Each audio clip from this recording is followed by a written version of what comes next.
Sky howdy. Welcome to another episode of World Bigfoot Radio.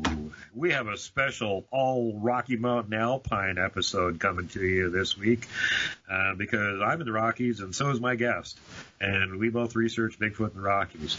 This is someone that you folks have not heard of before. But before we get to the guest, and I'm pretty excited to bring him on here, let me mention that the website is now up. If you want to go check it out, worldbigfootcentral.com. And this show is entirely viewer funded, so if you would like to help out in that regard, paypal.me/worldbigfootcentral. And also, we do have a support partner now, which I've mentioned before, and I'm going to mention them again because I'm using their services and I really like it. They're really good. And everybody needs security. So when you're ready to have people quit spying on you and have security, and you want your own VPN, go to ProXPN, PROXPN. And use the coupon code SAVE1975, that's SAVE1975, to get yourself a whopping gigantic 50% off. Totally worth it. Awesome. So anyway, with that, let's get back to the show and welcome on my guest. We're kind of a similar.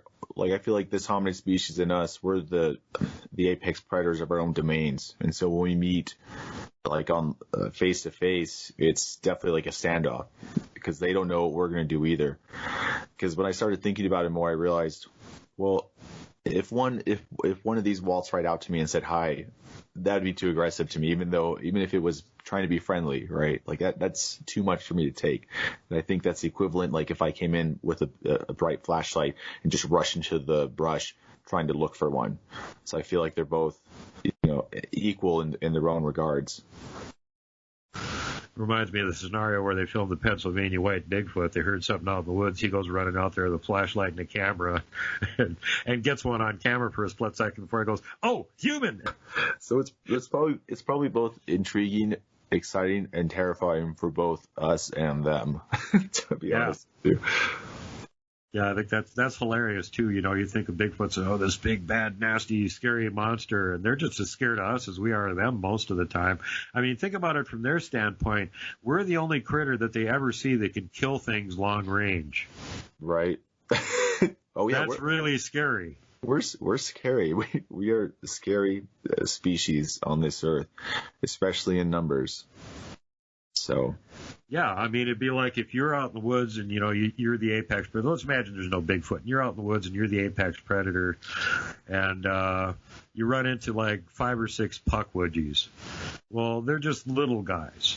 So physically you're not that scared of them. But there's a bunch of them, and they're known to be really aggressive, and they got long-range weapons said to be poisoned.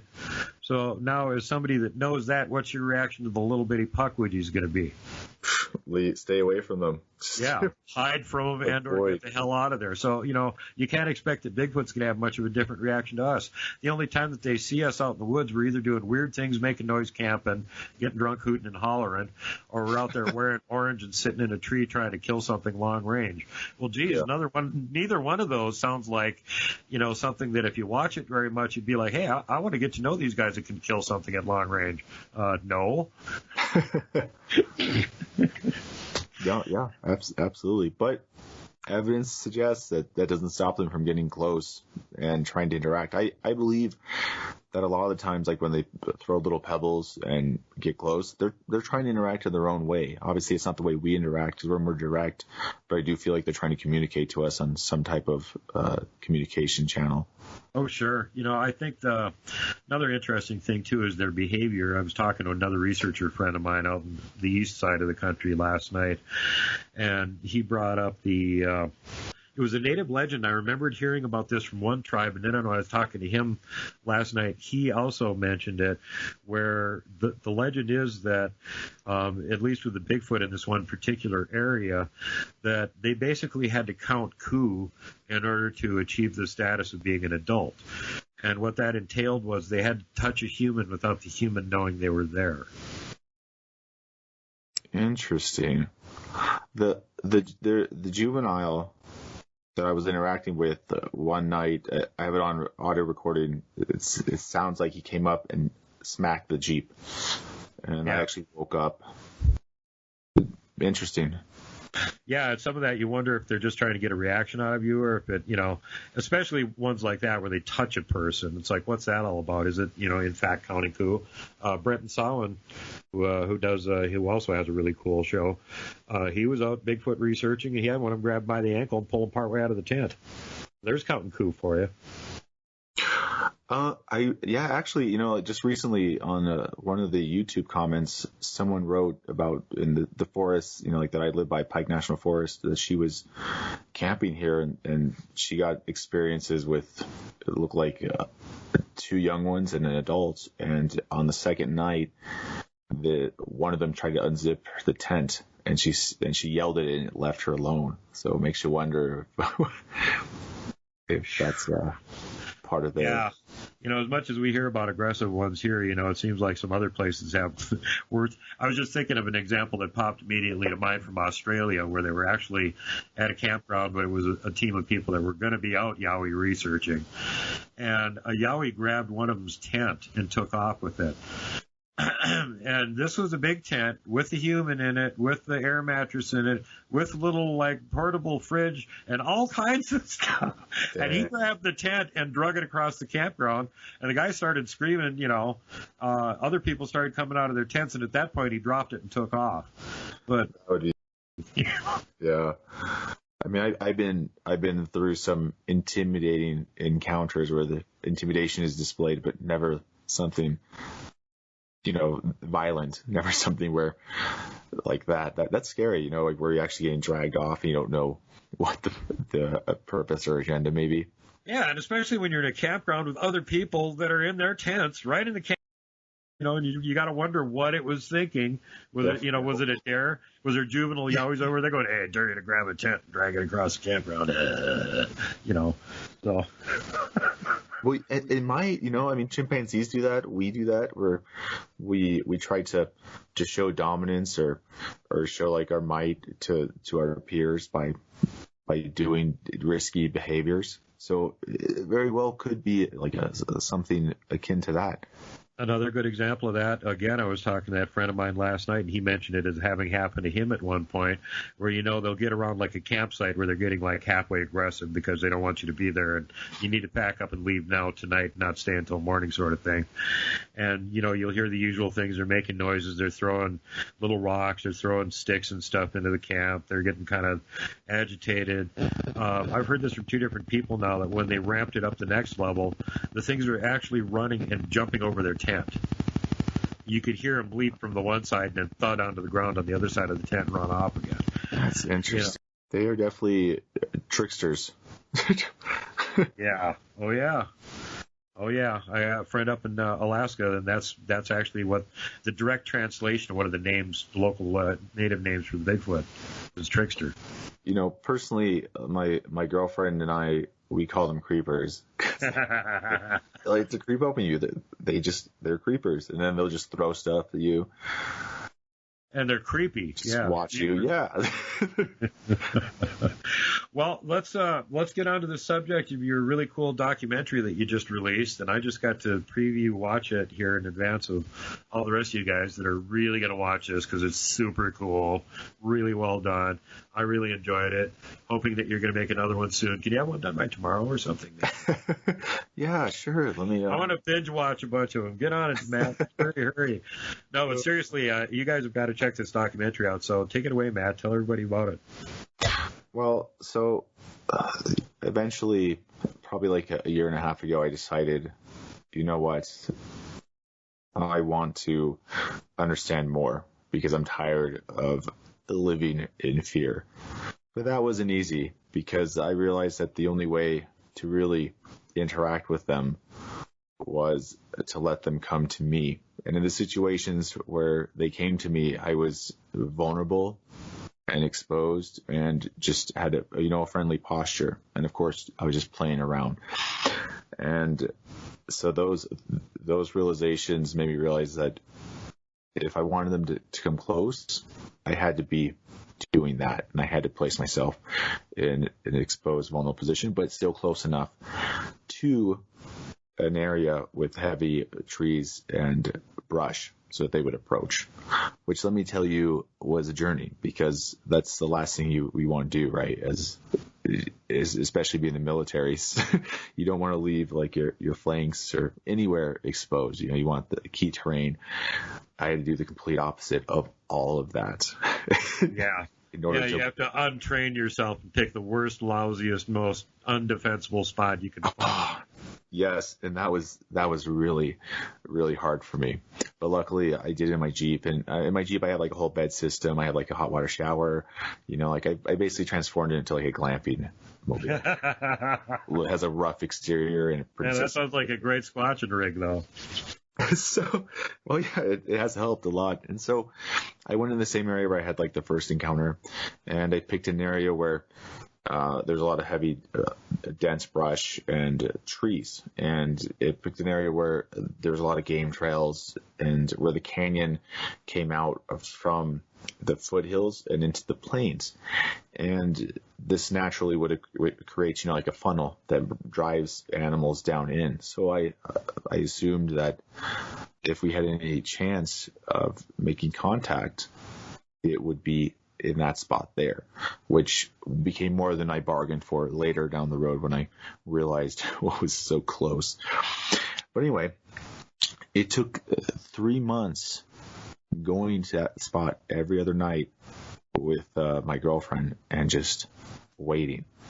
And, my girlfriend at the time, when I first showed her like my project, we had just first started dating, and she thought it was a little weird, but she was like, okay, she didn't think much of it, but she went along with it, like she just liked to hang out with me.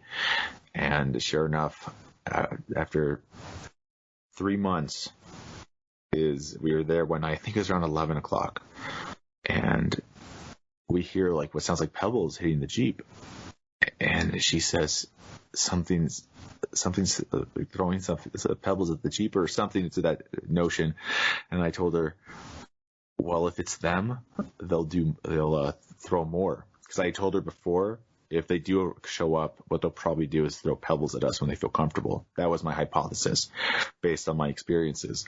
And sure enough, we got bombarded with pebbles from all sides for a good 2 hours until we left. I'm just like religiously bombarded. We're at the point where you can be like, well, maybe it was the wind carrying something, maybe it was a bug, right? It was just an overdose. And I feel bad for my girlfriend, because she went from,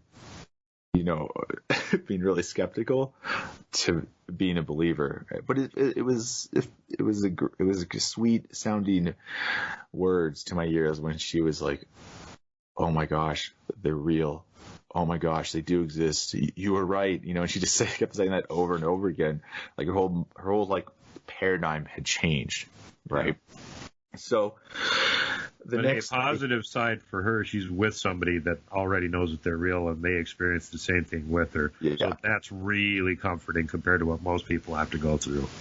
And I could explain it to her. Well, and to her credit, she's gone through a lot really quickly. Like seeing one, having to experience it during the day. But I'll get to that here soon.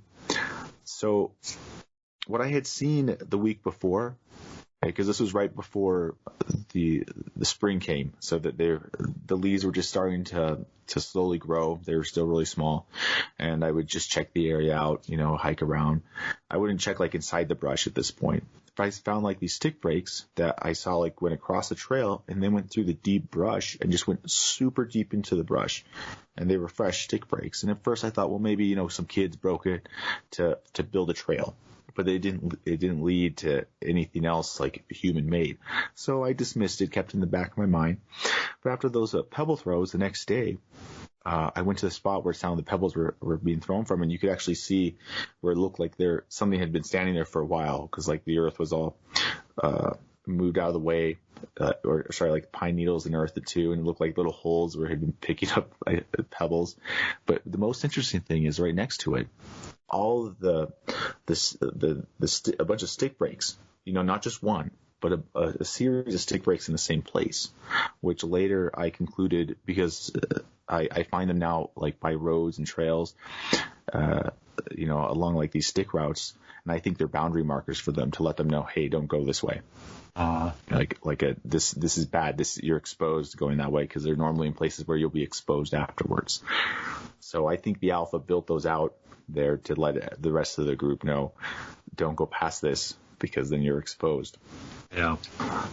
Well, so later that night, the moon was out that night, and I made a lot of assumptions that I was wrong, very wrong. So I went to go take a leak that night, and I got a pebble thrown at my boot, and I dismissed it, even though she said she thought she got pebbles thrown too. And the reason we dismissed it is because it was dusk, so it was still daylight, and I was like, there's no way they're going to come here in the day, right? And so this was my assumption. And I have these thermals. I have the Thermal Seek, the best one you can get, that attaches to the phone, and it has pretty good resolution. I wanted to see if I could be seen in the dense brush in that area where they were throwing from. So, remind you, right, this is day 2. Right. Girlfriend just learned that they exist. Her whole world's been changed. And so I go up into the brush from where they were throwing pebbles, and, I already scanned it. I couldn't see anything. And so I give it to her. I don't show her how to take pictures. The video record mode wasn't working at the time. And so I go in there, and she can't see me through the dense brush at all, in this area where the pebbles were being thrown from. And I just walk through, and I have my light on, and I had this eerie feeling that maybe it's there. And so I don't shine my light inside the brush. I just keep it straight, and I try not to look, because I'm not ready yet. It freaked me out too. Like I was shaking, having like an adrenaline rush when the pebbles started getting thrown the day before. Like I was still like on this journey to accept and allow myself to be in this position where I was vulnerable and exposed. And so there's like a service road there, and it's a really small spot. So I don't go very far. Maybe it takes me a minute to go all the way around, hit the service road before I start coming down.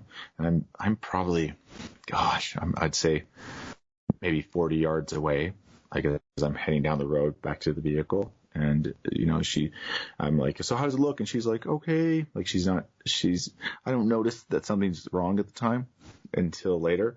But so I come back, and she wants to go in the car. So we go into her car, and normally we like to stay there till later, but she says she's not feeling like it, that she wants to go home. And I'm just like, okay, cool. So I go home too, and I don't think anything of it. And because my mind's just so wrapped up in what happened the night before and what I want to do next, I don't even notice what's going on.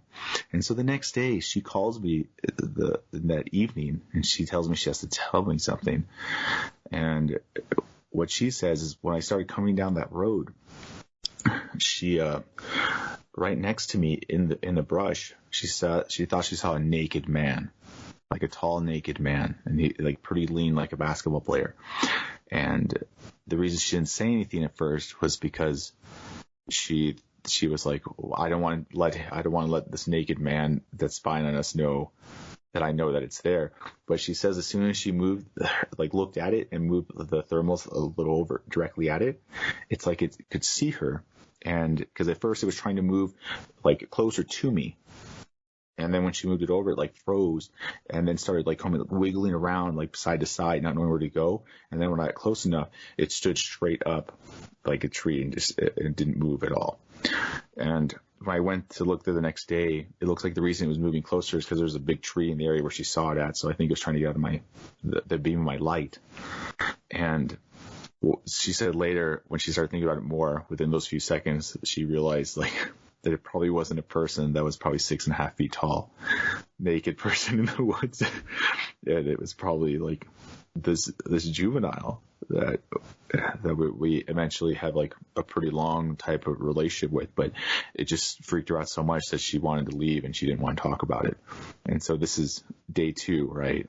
I mean, imagine being on her side, right? She experiences like something she can't explain, pebble throws, and then sees one with thermals the next night. I mean, I was upset, right? I was kind of upset because I was like, oh, I wish you would have told me. But at the same time, I couldn't be mad because I was like, it took me years just to get to a point where I was ready to even come out here. Yeah. Yep, oh God. Yeah, that's a lot of shock all at one time. The only person I could think of that had anything like that was Taylor when he was down the LBL and ran into two groups of them on the same frickin' night. It was the first time he ever even seen one, and really turned his world upside down. Yeah. It was bad for about a year after that. I believe that. So in her defense, she's experienced a ton and taken it like a champ. You know, just going from 0 to like 100. Yeah, no kidding. Like there's no such thing, and oh, now I've seen one. Oh God. You can't take it back. Yeah, you can't unsee right, it. suppress it, but you can't take it back. That's the scary part. You can't unsee it. That's for sure. So, out of your documentary, which I love, by the way, and let me mention again that I loved your documentary, and it's really cool. And I'm not saying that just because you have a couple pictures that I sent you that you put in there. It's cool, too. I love that deer hide in there. Can you talk about that deer hide a little bit? People have got to see this. Okay, yeah. So, I had been exploring around, and I'd become more aware of the stick breaks, and they're not. A lot of them aren't really big, like trees like you normally see associated with Bigfoot or Sasquatch. I mean, they're like that up in the hills, in the foothills, where all you have are pine trees. But down here, where you have a lot of scrub oak and willow, they break those. And the way, and I normally just try to focus on the fresh breaks, because if they're all fresh and they all go like in a certain direction, that it was probably not done at different times, and so that kind of excludes like a natural phenomena or takes the random element out a lot. Something was actually actively marking this and did it all at the same time. Yeah, and then, so I started following this, and they would go from this cluster nearby where we parked the Jeep and down by the creek, and I was just following the stick break by the creek. And what I did in the beginning was, instead of like just following it step by step, because it goes through a lot of undergrowth brush, it's tough. I still don't like going through it, because a lot of times I'm like have to be on my hands and knees getting scraped up by brush or thorns. So what I would do in the beginning is I would find it, and then I'd go down the road and then back into the creek and find the other stick breaks. And I followed them all the way down to the visitor center that we have down there. And down there, by following these stick breaks, I first found this deer leg. And it's important we talk about the deer leg before we get to the hide. Now, the deer leg was in this Y-shaped tree that you can actually see in the documentary, and it was just hanging there with the bones, and the last bone, the one that would eventually gone to, like been like a shoulder or something like that, or a hip, it was broken, snapped in two places. And I thought that was bizarre, but because it was on a human trail right next to a visitor center, I dismissed it, and that's why I only have one video of it actually hanging up in the tree. Yeah. See, again, like this is something, a learning experience for me, is a lot of stuff that I dismissed in the beginning because I thought like a person maybe did it. I didn't document it that well. And that's something for the future to keep a note, to get better stuff. So anyway, I found that, and I thought that was bizarre, and that's in the documentary as well. And so later I decided to really explore each stick break by stick break, which I'm going to be honest with you, sucked, because I had to go through all this brush and undergrowth, but it paid off. We don't get through it nearly as easily as they seem to be able to. Yeah, absolutely. And sure enough, so I'm following this, and as I'm following it, I look over and I see this deer pelt, and this deer pelt's been it's been like, how do you say it? Like almost like twisted, like wrung out. Yeah. It looks like a wet rag that got wrung out and left to dry in that position.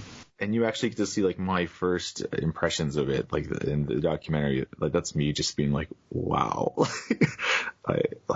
this is crazy. And so I want to confirm what I'm seeing. So I put it in the creek for a couple of days, because it's dry by now. It's hard, and so in order to expand it.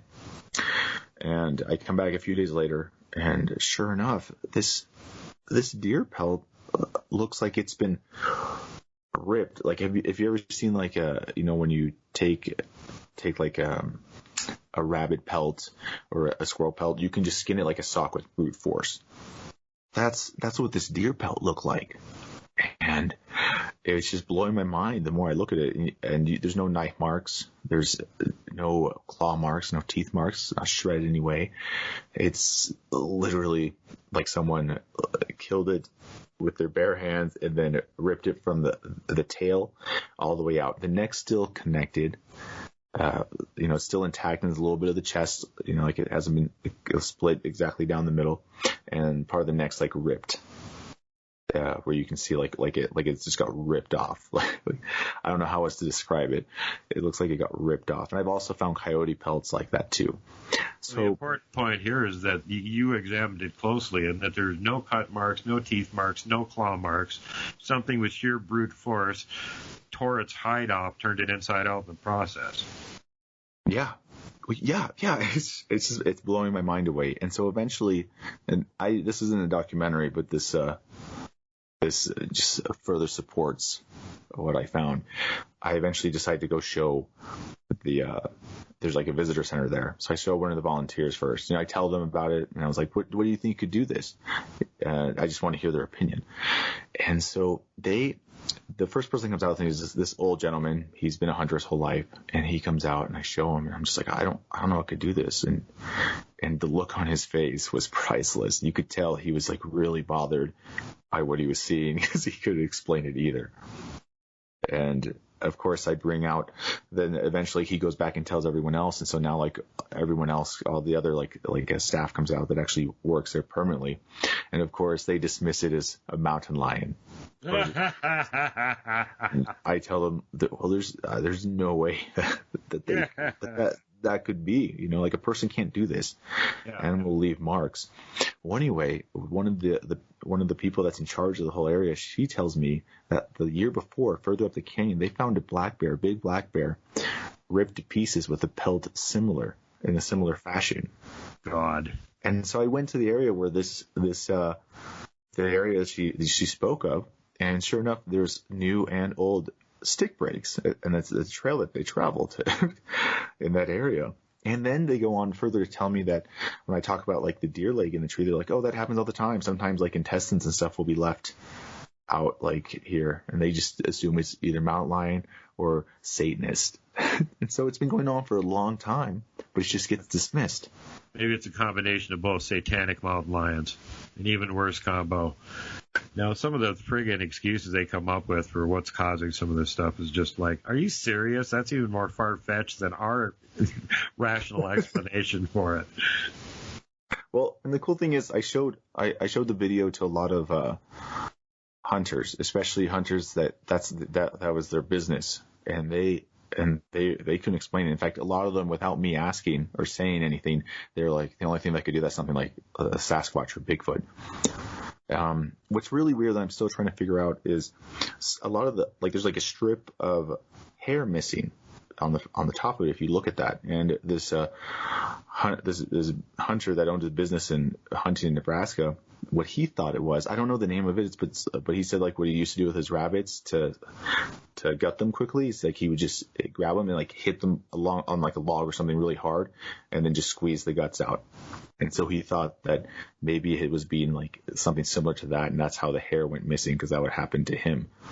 But again, he jumped on the bandwagon of, that has to be like a Sasquatch type thing, because there's no way a person could do it.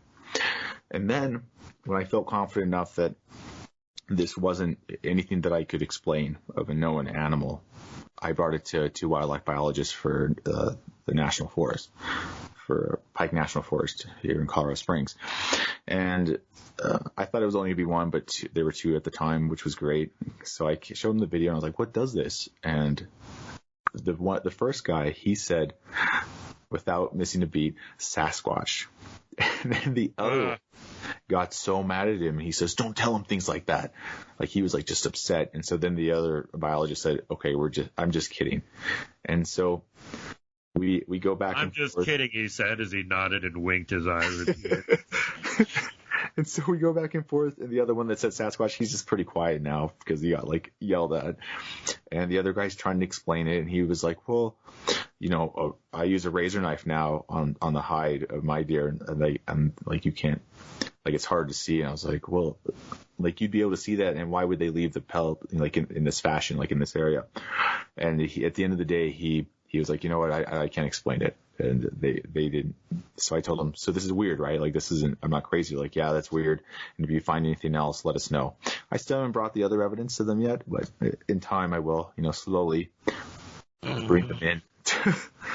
Don't want to scare them too much all at once, right? Yeah. Because as soon as you're labeled, and especially in the academic community, you're not listened to and you're dismissed. And so you don't get anywhere. Because they have a lot of knowledge that if they put their minds to it, we could figure this out, I think, really fast. Well, yeah, that's part of, what I try and encourage all the time for people that are interested in this subject, do some research on it. The more people we got looking into this, the more minds we got thinking about it, the more likely we are to actually solve it. And, get some really good evidence for these guys and force the scientific community to admit they exist. Then we can make some damn progress, at least let people know, hey, there's this thing out here. Here's a little bit of what we've actually found out about them. At least here's some information that you can use to keep yourself safe. Yeah, absolutely. That's what I'm looking for anyway. Well, what was your favorite piece of evidence in the documentary that you did? Well, let me think. So I wouldn't say it's a piece of evidence, but experience. But if I were to have to say evidence, it would be the deer hide and the bones, because that's, in my mind, solid evidence supporting my hypothesis. Yeah. So it can't be explained so far. So that to me means like I'm making the right observations and making the right judgment calls on my interpretations. But if I were to make like the best experience, it would be the pebble throwing, because the pebble throwing was actually a huge lesson. It taught me a lot. I finally resolved that the only way to face my fears was to understand this hominid better. I embarked to make initial contact with my girlfriend Madison. It took 3 months of going into the same spot every other night. Patience finally persevered, and on that night,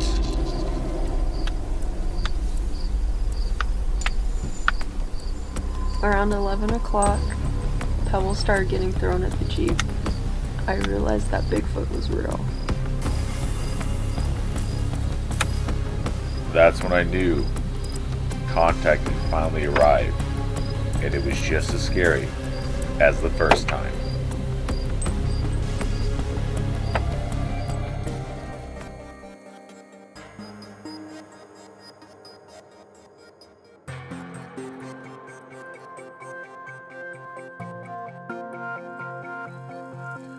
This night is what made me take a second look at the fresh stick breaks I had seen the week before. The reason for this is because in the spot that the pebbles had been thrown from, there were multiple stick breaks. Initially, I thought the stick breaks may have been from people. After all, they crossed some very well-traveled trails. However, I was suspicious why someone would take so much time to make these breaks going through very deep brush. After the pebble throws and the breaks left behind, it started to become clear that something else was happening. For example, we learned, when they throw the pebbles, when we would look up out the front window where they're looking from, they would stop. And then as soon as we looked down again, they would start again. Yeah. And we found out that eventually it evolved to, if we were talking and moving, they wouldn't throw pebbles. But as soon as we would stop, they would throw pebbles as if they wanted us to move and interact.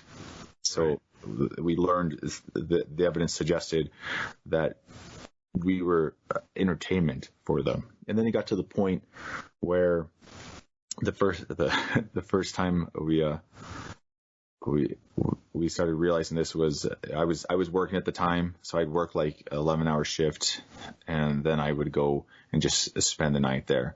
And she sometimes would accompany me in the Jeep, and I would just fall asleep. I'd kind of gotten jaded by the pebble throwing. That should tell you how much pebble throwing we received over like the month and a half of going there every single night. Right. So she would stay up and watch like Netflix on her phone for a while. So one night, because we'd already gone jaded by this point, so we would sleep through the small pebble throwing. As soon as she turned off her Netflix, maybe 5 or 10 minutes passed, and then you hear bam, bam, and they're throwing large pebbles to the Jeep, and there's like a dumpster nearby, and the dumpster, and it's hitting the dumpster. And they do this until we start moving and waking up. And then they stop, and it's just the little pebbles again. And they did this several times when we were just to wake us up.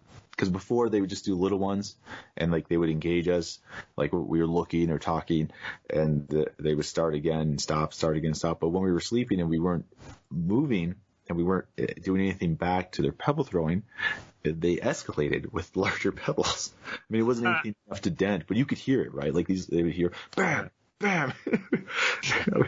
Like it got to the point where I would just have to wake up laughing because I was like, they're like little kids. Yeah, they're very insistent. This reminds me of the Bigfoot researcher surrounded by hunting Bigfoot episode that I did back quite a ways ago.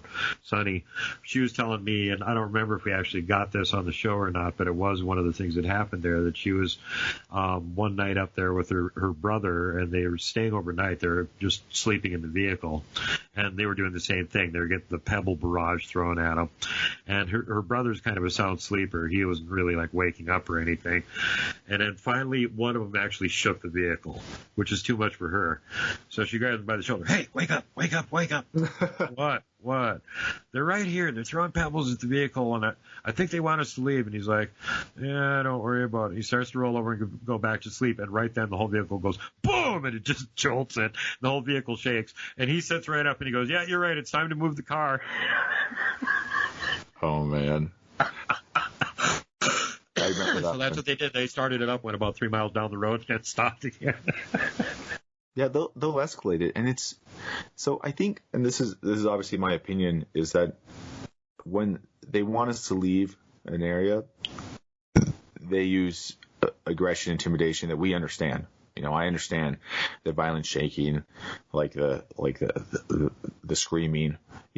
I understand that. Like that speaks my language. But then when they do like small little stuff, like the pebble throwing, running up to the side of the vehicle, smacking it, and maybe moving it, it makes me wonder, like, where's that line between engagement, positive engagement on their side, that we just take as negative interactions because we don't know any better. It's scary, something coming up and moving the vehicle, but for all we know, they just felt comfortable enough and bold enough to go mess around.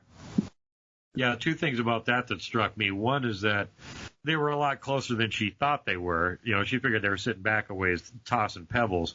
And second thing is they were observing the reaction. And when they got the opposite of what they wanted, they immediately reacted to it. In other words, they're watching her wake him up. He's saying something, and he starts to lay down again. Boom. Right away, they got his attention. They whap the vehicle, shake it really hard. Okay, they're right next to the vehicle, and they seem to be insisting that we should go. But see, again, it's like he started to lay back down again like he wasn't going to pay any attention. Boom, immediately there's a reaction. They slap the vehicle and shake it. Yeah, that's interesting. I've only had the vehicle slapped once, but it wasn't hard. And of course, my poor girlfriend once woke up and the juvenile was staring behind her car on her side where she sleeps, just staring right at her, and they had like this 20-minute stare down as she was trying to figure out, like, is that just reflection of of the window? Well, hold on, let me backtrack before this, okay? Like, 'cause I think this is really important. Is later in at the end of the month, starting the next one, the pebble throws, instead of being like right before dark, started happening later and later into the evening. until, like it was happening around 12 o'clock, So what suggested to me is that the group was moving. The group was moving away, and the juvenile kept coming down here. And then after we hadn't gotten any pebble throws, that's when this incident happened, where the juvenile came on the other side, totally exposed, which was, very, very uncommon from what we experienced before. And, it threw pebbles on that side as it approached. And at first, she first saw it like in the passenger window, and then she closed her eyes again, and then she saw it like in the rear window looking at her, and they had to stare down until she closed her eyes again. And then she opened it, and she saw like the eyes moving, like the reflective eyes moving. And then she realized, okay, that wasn't just my imagination, that was real. And then a little bit later, in between, like this all happened, like within maybe like a minute, in between like the two vehicles, mine and hers, she heard what she can only describe almost as like a jaw, when you crack your jaw, right, like that, but really loud and really fast. She thought it was almost like bone crunching, like bones being crunched is how she described it. And obviously it freaked her out. She woke me up, and I was just like, I was tired. I was like, we'll look in the morning, But sure enough, in the morning, because I was like, well, maybe you're just tired. I still try to be critical. I went over to the area where on the other side of the vehicle where she said she saw it. And sure enough, there were like these little impressions in the gravel road going straight up to the passenger side, where it looks like a finger went like in a circle and like picked up like a pebble. So I was like, okay, because it's a straight line like that. There's no way that's like an animal, because it's small, like it's smaller than like a deer's hoof. And I was like, well, that matches up with what she told me. So I think the juvenile came and scared her. I mean, and I assume it's the juvenile that also threw pebbles at her in the day and stalked her in the woods. Now, she was also with her dog and her sister. I didn't add that in the documentary just because it takes a lot more time and people and effort.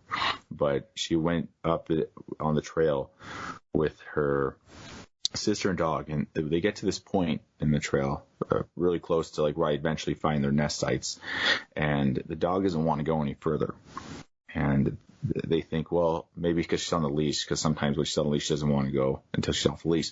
So if they take her off the leash, and she still wants to turn back, and she's been getting like pebbles thrown at her, but it hasn't registered yet. So they keep walking, and she starts hearing something paralleling her in the woods, like really close to her, in the brush, just going like she can hear something big walking next to her, but she can't see it because it's in the brush. And after she tries it, so the first two times she thinks it's just her imagination, and then on the third time she's listening, and sure enough, something's paralleling her. And when she stops, it stops, and so she just runs all the way back to the vehicle, and they leave. And that's when I started realizing that they were there, and that explains how they could get to us so quickly, before it gets dark. And I assume it's the juvenile, because I feel like that's the only one that would be bold enough to do it during the day, because he recognized her. Like, obviously, like he has like some type of interest, infatuation with her. It's entirely possible. You talk about the little ones, the juveniles, they're the most curious, but they also make the dumb mistakes. They're the ones that we usually end up spotting. You see a 6.5 foot, 7 foot tall Bigfoot, that's a juvenile. And it's a juvenile delinquent, probably. They're probably like, hey, wait, here comes a car. Hold on. Gotta wait until it gets closer. Okay, now walk across the road, sort of thing. And they got their little pal of gangbangers there. The scariest one along the lines of what you were just talking about, it happened over here in Washington or Oregon State. There was a wayside rest, and a guy pulled in. He had to use the bathroom there, and it was middle of the night. It was like 3 o'clock in the morning or something. There was one other vehicle at the wayside rest as he pulled in, and what caught his attention right away is this gigantic figure standing toward the front of the vehicle on the driver's side, leaning over so its back was almost horizontal, so it could peek in the window and look at something. And as he came pulling up and the headlights got on it, it turned up, stood, turned, and looked at him, and then walked off back into the woods to get away from the vehicle again. So needless to say, this freaked him out pretty bad, and he went over to the vehicle, and there was a guy sitting in the driver's seat sleeping. That's what it was looking at. So he actually woke the guy up and went, "Hey, man, I don't want to scare you or anything, but I just saw this, and, like, maybe you shouldn't be here by yourself right now." They are creepers. That's all. I mean, I call them the North American hominid, but my pet name for them is creepers. So, yeah. I only got pebbles thrown at me once during the day, and it was actually very interesting interaction. It was early in the morning, like it was still dawn, and I just went on. I did like a regular morning walk around the area, just to see if anything new happened. The great thing for a couple months was I could be there every single day, and I could see everything changing. I could see when the new stick break, new animals came into the area. It was really neat. Like I could really pick out subtle changes in the environment.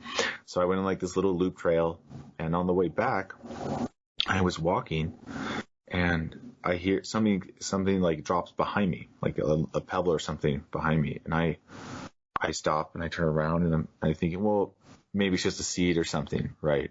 So I look around. I don't see anything. I start moving again, and I take like one step, and sure enough, bam, another pebble's thrown right in the same spot behind me. And so by this point, I'm like, okay, this now it's harder to dismiss. So I start looking around, and like it's coming from this dense area of vegetation up, to my left, but up ahead of me, there's a little open space. And so I'm trying to figure out, like, why am I getting like pebbles thrown at me? And I start looking, and then I see this huge buck going in this open space right towards where the pebbles are being thrown at. And I recognize this buck. Now this buck, and remember the whole area where I'm at has a huge overpopulation of deer, and they don't fear people. For the most part, people feed them, even though they're not supposed to. Like, they'll have bulls out for them in their lawn. And I mess with this buck. I try to see how close I can get to him and throw pebbles at him. Like, he knows me. He lets me get feet from him. It's like a daily game I have with this same buck. But today's different. So he's walking, and then I start to put the two together. I was like, well, maybe that's like I'm getting pebbles thrown at me because he does it. They don't want me to scare this buck. And then the most interesting thing happens. The wind changes, and now instead of it coming towards me, it switches direction, and it's actually blowing from the direction where the pebbles are thrown from. And this buck lifts his head up and sniffs the air, and he just runs faster than I've ever seen a deer run. Because when I chase them, they'll just run a short distance and then stop. And they don't even run that fast because they're not that afraid of me. But this buck took off, and he's a big buck. Like, he looks like he's been around a while, and he just took off so fast, and it bolted. And I tried tracking him down, and he went so far that I just stopped. I wasn't willing to keep going because something freaked him out so bad. And so I think what happened was he was coming that direction. They saw me, they recognized me, they felt comfortable enough to throw pebbles at me to stop me because they wanted this deer. And then when the wind changed, that buck smelled these hominids, and it freaked him out. He just took off. Like, that's the only thing I can surmise. Yeah, they're pretty heavy on the dinner item menu list for Bigfoot, so they tend to get spooked when they smell anything like a Bigfoot. They get the hell out of there. Yeah, they're a preferred food item. I had never seen that buck have so much terror and just take off like that. And like I said, right, like, I'm pretty sure it wasn't me because that buck knows me because I've been there so long. Yeah, well, same thing happened when we were in Hidden Valley at the beginning of October there, and we were doing some road squatching and found some structures on one side of the road. I got out and looked at those. Michael went over to the other side of the road, documented the ones over there. And I stepped like 3-4 steps down the embankment into this little open glade area, which, you could see quite a long ways. Next thing that happens, boom, there's a really loud tree knock. Next thing that happens, here's an elk running up the valley as fast as he can, coming from the direction where the tree knock was just heard. And I just started chuckling. I'm like, yeah, there's no Bigfoot around here at all. Well, those are dead. Those are dead giveaways. It's important. It's good that you bring this up because in the beginning, like the first few months, there were deer everywhere with their babies. Like they were just like all over that spot. But then in the first 2 weeks after the pebble throws, they were all gone. They had all moved to different areas, and they weren't there until after they left. And they came back like a few weeks later after like there were no more pebble throws. Yeah, well, they're following the food sources around too, so vice versa. They move into an area, the prey animals want to move out of it right away. Well, hey, brother, we are just about at the limits time-wise here. We're over 2 hours, so we're going to have to sort of cut it off here. But I want to make sure that everybody knows how to see your super cool documentary. So it hasn't even been released at this point. We're recording this. So where is it going to be released? How are they going to find it? What's the name of it? Give everybody the details. So I'm going to be uploading it to my YouTube channel called Modern Explorer. And the name of it's going to be In Search of the Nah, N-A-H, which stands for the North American Hominid. Right on. So your channel on YouTube is Modern Explorer, and they go there, and they're going to have a super cool experience for half an hour watching this really cool documentary that you made. Yeah, I hope you guys like it, and hopefully this helps fill in some of the gaps. And, of course, if you have any questions, you can always email or write a message, comment on YouTube. There you go. Leave me your contact info because you will get comments and questions and stuff. People will want to talk to you after they see this thing. Really well done. Really great job on it. Really enjoyed it. Was really actually pretty pleased that I could help you with it and I could give you any kind of information that would help you do this sort of stuff. And so to see you actually go ahead and put this whole really slick documentary together and everything is even like way cooler because, I have people that I try and give information to and help all the time, but most of them aren't putting together really cool documentaries. So that was kind of a fun part of this one.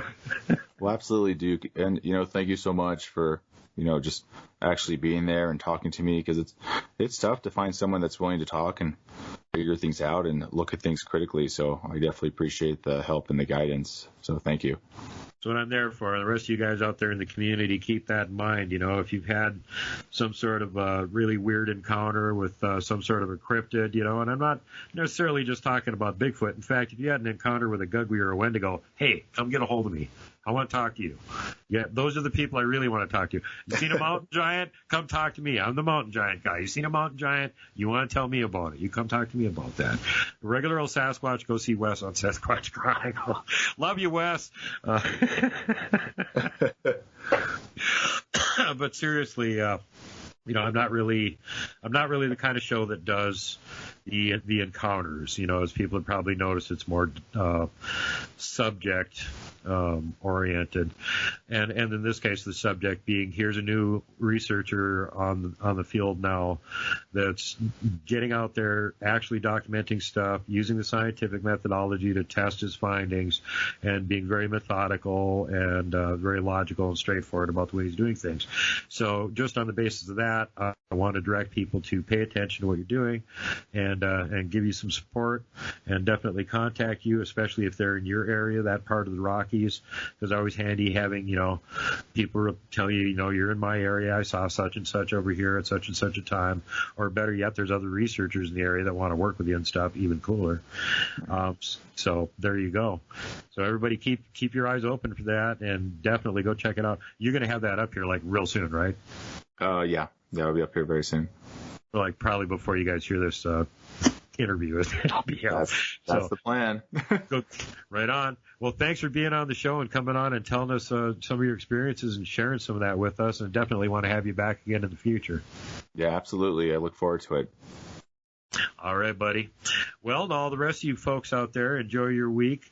Make sure to always pay it forward. Be kind to each other. Safety first, last, and always.